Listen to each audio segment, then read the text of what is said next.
Welcome to the Tech Egg. Don't get scrambled. Enjoy the video. You're starting now?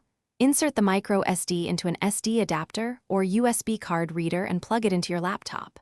Once done, make sure Windows or Mac OS has power and is unlocked so drivers load automatically.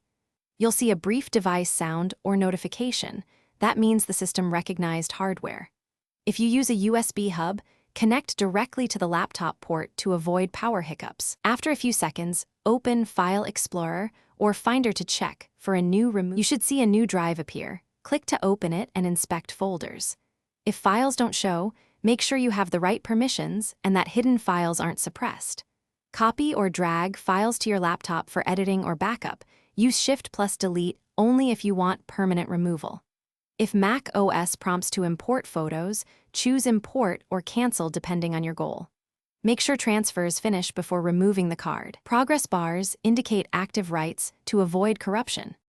When you're done, safely eject the micro SD using the OS eject command to complete writes and prevent data loss. If the card doesn't mount, try a different reader or port and reboot the laptop to reset drivers. Make sure the adapter's write protect switch isn't locked. That's an easy miss.